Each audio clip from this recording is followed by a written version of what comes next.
Well, they'll straggle in between now and 10. Well, you're probably right, between now and 10 o'clock, so, well, excellent. And welcome Jeff to the class this morning, and we've really been getting into some heavy stuff over the last several months. We've been going through a study that was actually published online in February of 2015. And it was talking about how our body responds to the foods we eat, and specifically how the microorganism balance in our GI tract is affected. And it's pretty eye-opening when we start realizing that, yeah, if I'm eating processed foods, I'm going to have more bad bacteria and a higher, greater predisposition for diabetes, for other health issues than if I'm eating a diet, especially as we have found, a diet that's high in fruits, vegetables, whole grains, and just really giving our body those whole food options. So it's a very, very complicated biochemistry filled study. And so we've just kind of been dissecting it one little bit at a time.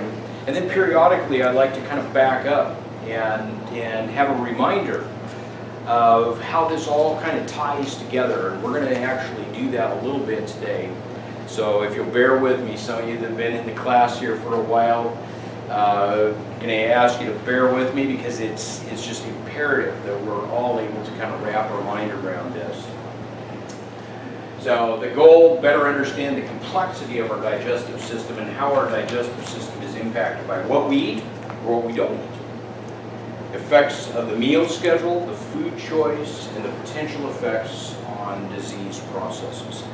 You know, and I think that's kind of where all of a sudden we get that aha moment. And, you know, especially when we have incorporated some of these things into our own, you know, daily routine and schedule, it all starts making sense here. So as always, we start the class, I like to grab a Bible text, and you know, a couple of weeks ago I had a Bible text from Romans that was very much just saying, you know, we really, food and drink is not what heaven's all about. And we shouldn't cause our brother and sister to stumble by what we eat, nor should we judge. And it's pretty fun when you can actually look at Scripture and have that outlined. And, you know, this last week, I don't know, I think Satan was working to kind of make this last week like 2 weeks in one. You know, just really concentrated, so I don't know if any of you had that experience or not. But, you know, having that experience, it just really kind of helps put things into perspective. You know, when I'm working with folks with anxiety disorders, depression, schizophrenia, the whole spectrum of mood disorders, when we can look at a text like is found in Philippians 4, verses 6 and 7, and New English translation, it says, "Do not be anxious about anything." Wow. You know, I oftentimes with a smile on my face say no stress allowed, right? And Scripture's saying that. Instead, in every situation, through prayer and petition with thanksgiving, tell your requests to God. And the peace of God that surpasses all understanding. So in other words, you and I really aren't able to comprehend all the aspects of the peace of God. But that peace of God that surpasses all understanding will guard your hearts and your minds in Christ Jesus. And I got to tell you, just when you start getting worked up and you start getting stressed, when you read a text like this and you reread this text, I would challenge you. You know, I think about the third or fourth or fifth time that you read this text, something's going to happen. And that something's going to be you just start feeling less anxious. Your smiling muscles start working better. And secondarily, I think everything else, including the digestive system, is also going to work so much better. And so I encourage you, you know, it's just fascinating in my own life how this has worked. You know, when I get home the end of the week and I'm sitting here going, oh my word, you know, my mind is going 90 miles an hour. I'm thinking about everything that's gone on, thinking about this situation, this person, that person, trying to shut down. There's no better therapy than reading texts like this and our scriptures filled with this. So I would give that to you as one of the most potent medications. Amen. Let's begin with a word of prayer. Dear Heavenly Father, thank you for this beautiful Sabbath morning, and we thank you for each individual that's here today. We ask for your presence to be in this place as we talk about health and the significant role that each one of us can play in our own lives and improving our own health. In Jesus' name, amen. Well, did you all have a wonderful vegetable-filled week? No. No. I don't know, Tony, do we allow that here? So, talk to me. Any testimonies? Any challenges this week? Any successes? Any failures? I haven't really done a whole lot with trying to eat healthy, but I've joined the gym. Awesome. I'm there Monday through Friday for 2 hours. Nice. And now I'm an advocate for going out there and killing yourself off. All right. That sounds therapeutic. Absolutely. Congrats. Thank you. That is so awesome. You know, to be, you know, motivated and incorporating. But if you join the gym, you have to go to a class, because if you're on a treadmill, you just say, I'm done. Okay. Nobody stops you. But in a spin class, you've got a teacher, and they kill you. And they kill you. Yeah, that's their specialty. Sounds very, very Some awesome. Some are more cruel than others. Some are more cruel than others, absolutely. Yes, Danielle. At the risk of booby-trapping myself, I see. I've cut down my coffee an ounce in the morning, an ounce in the afternoon. All right. And hopefully before my birthday, which is a few days from now, Okay. I'll be down to nothing. All right. All right. You are so thin that you need to feed yourself. I could not eat more. Really? So you've got a great appetite. You know, and that's awesome. You know, too often I have folks that come in and their appetite's not there, and they just are not, they're not hungry, they never eat a good breakfast. You know. People would hate me if they saw how much I eat. So you're cutting back I on. like her already. All right. She can eat tons of food, and look at how thin she is. So you're cutting back on caffeine. Yes. Congratulations. Yes. Heidi, you're going to the gym. Congratulations. Be careful, you're getting healthy. Yes. You know, we were gone to the Philippines on a mission trip for almost 3 weeks. Yes. And, you know, the diet there was mostly, you know, rice and fruits and whatever the church people could provide. Okay. And we didn't have any sweets of any sort, no lattes or no whatever drinks, and no teas, and no bread. For some reason, there was no bread with any of the meals, and then there was no sweets or desserts. Mm-hmm. And I lost 12 pounds Wow. just in 3 weeks, and I was even trying, but hey, I'll lose some more. Isn't that So I was like, incredible? no more sugar, or you know, we're always Sure. like trying to eat some sweet or some dessert. Right, and right. Just cutting that off for 3 weeks, just on its own. Plus it was hot and sweaty, so. That always helps, right? Yeah, hot and sweaty. And yes, Jim. Going back on your text there. Yes. You know, this last couple of weeks, for me personally, it's been sort of a trying time, I'll put it that way. And, Okay. you know, and I'm a person that I don't let too many things bother me. Uh-huh. But we've got a lot of things going on at this church, a lot of activities, a lot of decisions to be made. And, you know, and we made it. But here again, you know, I'm at ease with what we made because of, we just turn it all over to God. Uh-huh. You know, it's His time frame, it's His way. You know, we don't want to try to do something that, or I don't want to try to do something that's maybe not in His time frame. And this is the thing that over the last period of time that He's been trying to teach me is patience and staying calm about things. You know, we're behind schedule in a lot of things, but still yet, you know, hey, that's our time frame, maybe it's not God's time frame. So Sure. we just have to go with the flow and just rely that He's in charge and He will guide us. regardless of what we eat, what we do, Right. decisions that we make. Okay. And I think that's incredibly important. You know, and each one of us, we all have our different stressors, you know, and we've got to have a strategy that, you know, is going to help us so that we can cope and deal. You know, and it's just as most of you know, I work in psychiatry as a PA. You know, when I have 2 weeks concentrated into one, this last week, that's what it felt like.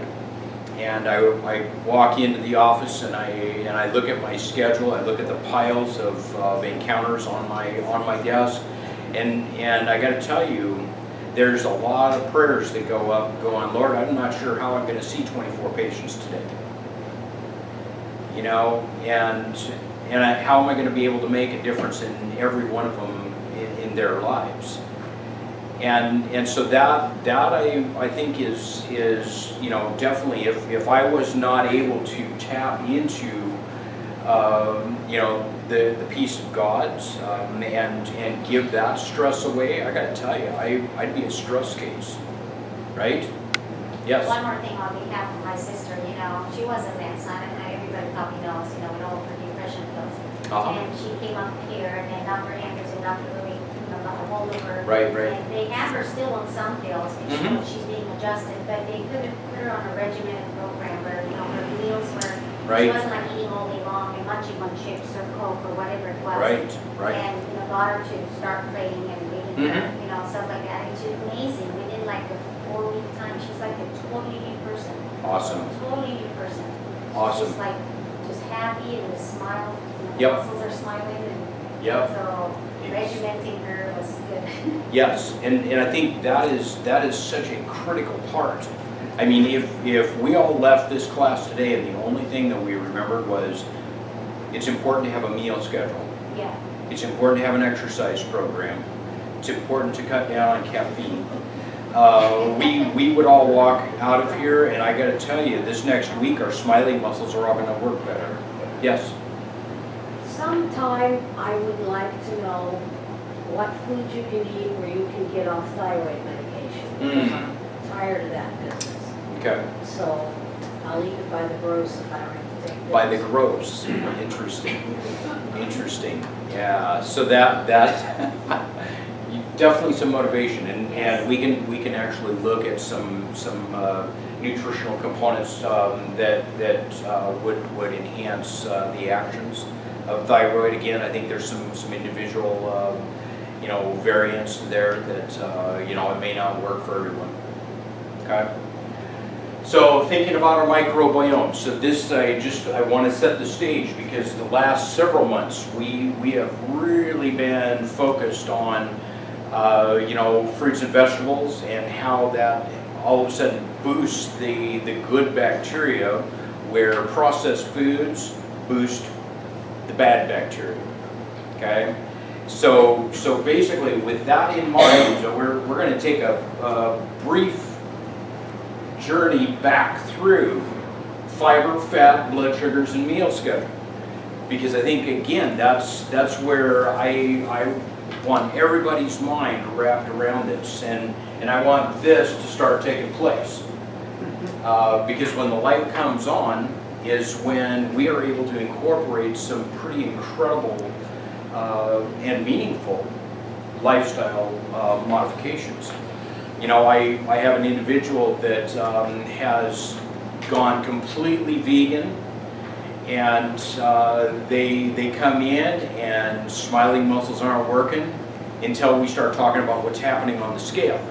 Very excited about what's happening on the scale, but not excited about what they're doing.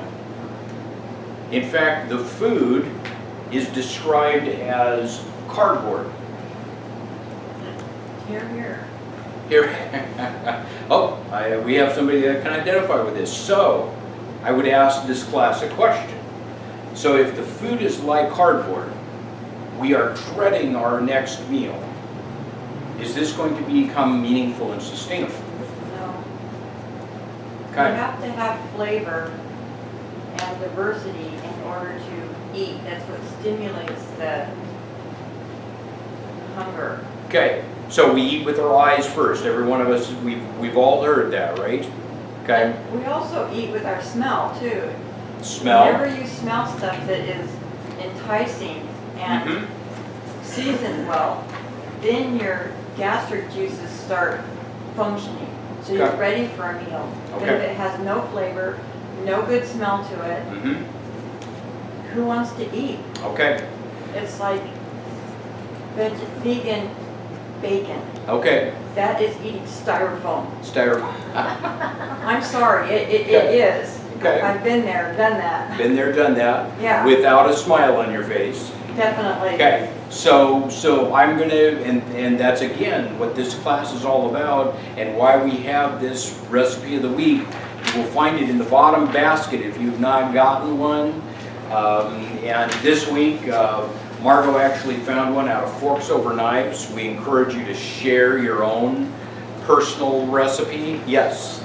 The smells that go the other way, because I smell meat some places and it's terribly nauseating because I've been vegetarian all my life. Sure. So reasonable. So we all have a difference. You know, none of us were raised in the same. I didn't see any of you in northern Minnesota when I was growing up. So you didn't know what lutefisk and lefse smelled like. You know, and all of these you know, things that I'm going, wow, the lutefisk not so much, the lefse, oh yeah. I smell barbecue, and I love the smell of barbecue. You smell the smell of barbecue? I was raised on it. Yep, yep. So again, we've got our personal history, the smell of barbecue, you know, and you may find it nauseating, and Randall goes, oh man, you know, that brings back some great memories.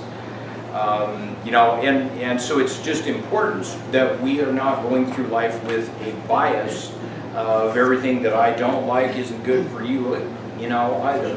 So it's just real important that we have this balance. So looking at this recipe, it is a no tuna salad sandwich. So again, our recipes, and we are encouraging you, bring in some of your favorite recipes. We'll enjoy looking at them. We want them plant-based. And so we can have a plant-based recipe book. Margot's all excited about putting that together.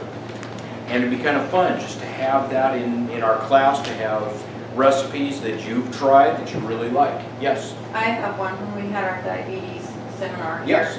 They served a custard type dessert, which is made out of tofu and cashews. Tofu I'm never excited about, Sure. because I never knew how to fix it. My mom could fix it and it tastes like scrambled eggs. Sure. But it was good because you had your cashews, you had a little bit of maple syrup, or you could use agave honey. I fixed it for myself at home. Right. And had my husband taste it. He calls it toe jam, but he says it's very good. Toe jam? He's not That- a tofu there's- person. Well, you know, I can identify with that. I used to be the one running the fastest away from tofu, just simply because the exposures that I had. Well, I'm just sitting here going, oh my word. it's knowing how to cook it. Yeah, I was raised a vegetarian until my mom remarried and then meat was introduced. right, So right. I understand how Randall feels about, you know, a barbecue. Chicken on a barbecue with barbecue sauce in it. We'll go for that. Right, right. But when you're trying to eliminate meat, it's like I've pretty much eliminated red meat. I'm working on fish and chicken at this point in time. But it's finding stuff to replace that to get enough grams of protein to sustain my gastric bypass. Okay. So Right. that's what I'm dealing with. at this So point in time. meeting your nutritional needs, Yeah. very, very important, because when you don't, not only your smiling muscles not going to work, you start really struggling, and walking through each day you start trudging, you know, and that's that, not good. no, and that's it, you know. So it's like, you can imagine the fun conversation that I had with the individual that is eating what she feels is cardboard. you know, and a very, very tasteless and very much same thing over and over. You can imagine I had probably a little bit too much fun with that. But it's just real important. We've got to, the light's got to come on. And so our smaller text, let's see, did I bring it? Yes. I lent out my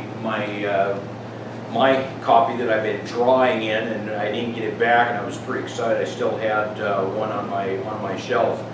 But this, understanding nutrition, as we've talked in the past, I really like how Dr. Mitchell kind of brings this together, because it makes it so that the average person can understand more about nutrition without getting so completely overwhelmed and not being able to enjoy what they're doing. Specifically, chapter 2, we're talking about macronutrients, you know, carbs, fats, and proteins.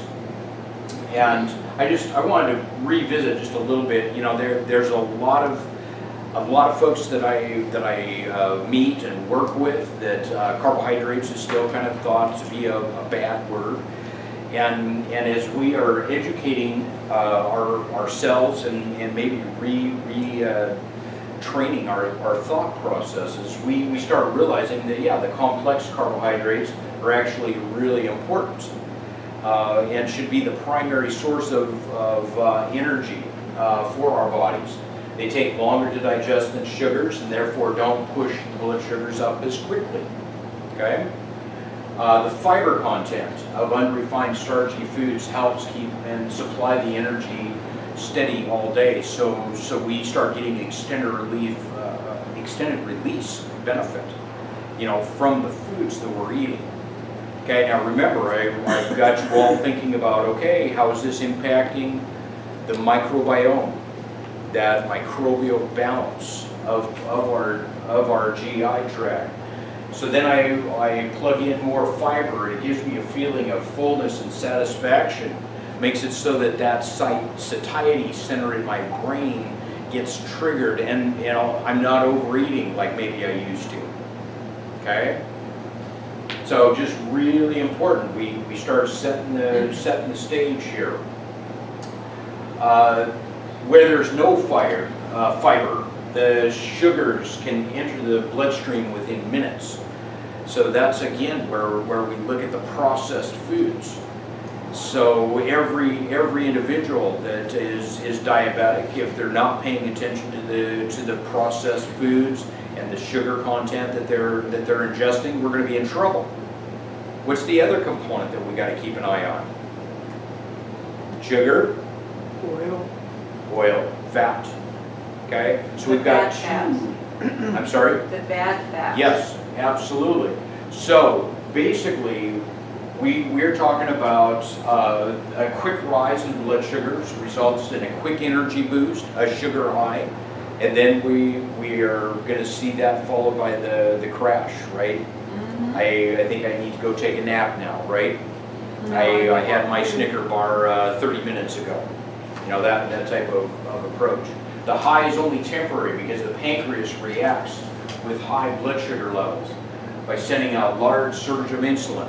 Okay, so if someone's addicted to processed foods, sugary foods, you know, and high fatty diet, what's happening to the pancreas? Getting overworked. Okay. So it's kind of interesting when we start, you know, just again getting down to the basics. So now our pancreas, specifically the beta cells, are getting very much overworked. What's going to happen to those beta cells? Wear out. Okay. They're gonna eventually deteriorate to nothing. Eventually they're just gonna say, I can't do this anymore. Yeah. Can they rebuild? Can they rebuild? Great question. Doctors say no. Okay, so what happens if I'm seeing you for your diabetes and I put you on a sulfonylurea? A what? A sulfonylurea class medicine, Oh. which stimulates the pancreas to even pump out more insulin. Beta cells gonna crank you up. Well, if your beta cells are already worn out and you give a medication to pump them up, you may as well just turn into a diabetic type 1 person. I like the way you think, because that is precisely what is going to happen. I think that's the situation I'm in at this point in time. Okay, so you can personally identify with Yeah. that. And so the really sad thing is, you know, when the treatment of diabetes can actually be fueling a greater and a much quicker demise of the beta cells, and can very much turn you into a type 1 diabetic, which is an insulin-dependent diabetic, because your pancreas is no longer working. So basically, to come back to your question, can these beta cells regenerate? Can we take something that's wearing out and reverse that process? I will stand here and tell you very excitedly, yes. Okay? But it is a process that needs to be very, very closely monitored. You and your physicians need to be working very closely together. But most importantly, you have to have your mind around what you're doing.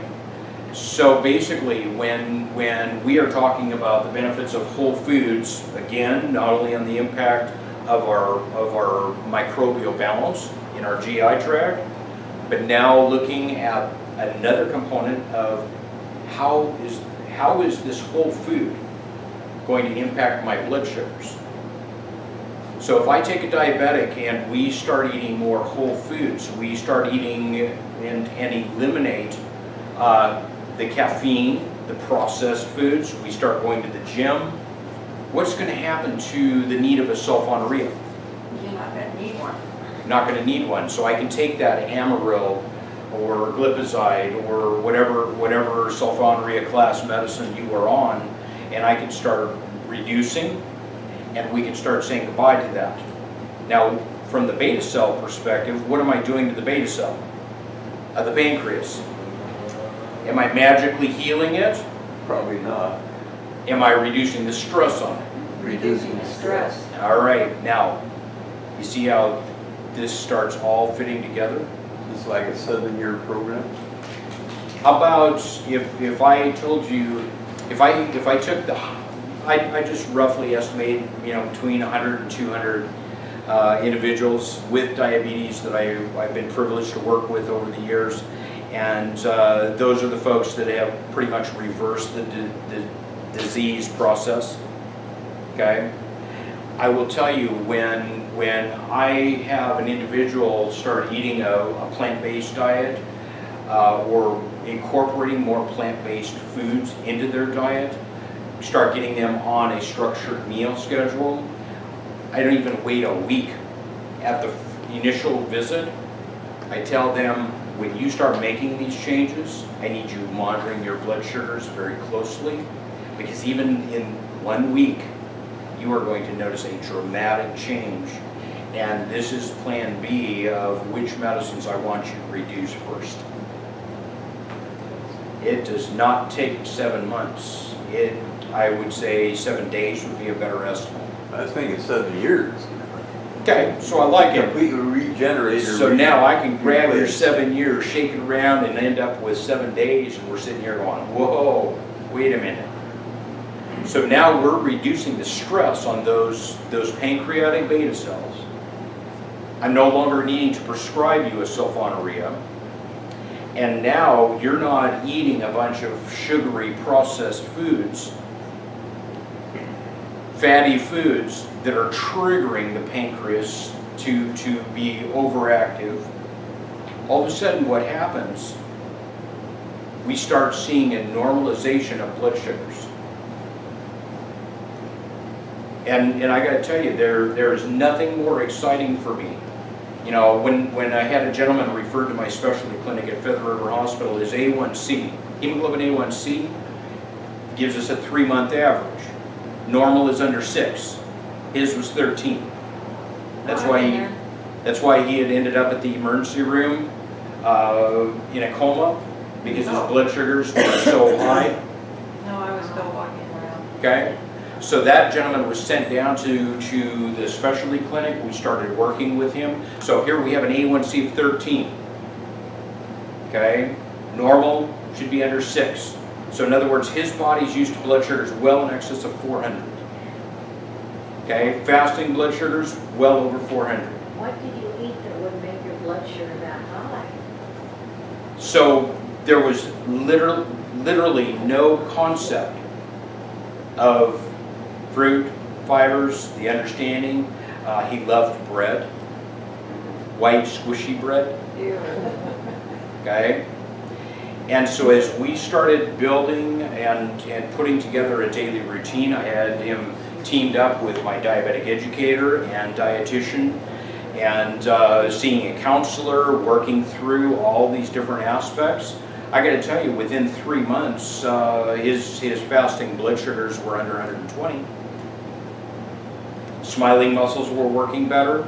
And he starts going, why didn't somebody tell me about this before? And that's the question that I didn't have an answer for him, because I'm going, it's real easy for all of us. I mean, I'll put you on a sulfonylurea. I can push a button, send it over to the pharmacy, and we'll see you in a couple of months. 5 minutes later, I'm done. You cannot educate somebody in a 5-minute period. And that's kind of where this class provides that venue, where we can start wrapping our minds around this. We start understanding, okay, I've just gotten rid of the sulfonylureas. I'm no longer eating a bunch of fatty processed foods. I'm not stressing out my pancreas. So now my beta cells aren't going to be burning themselves out. And that way I'm just starting to feel better, because I'm not having these symptoms: weakness, hunger, shakiness. I'm just starting to feel more energized. I'm starting to wake up in the morning feeling more motivated. I've got plans I'm looking forward to. We're now starting to re-engage in life. Unlike the digestive system of many animals, ours does not have the enzymes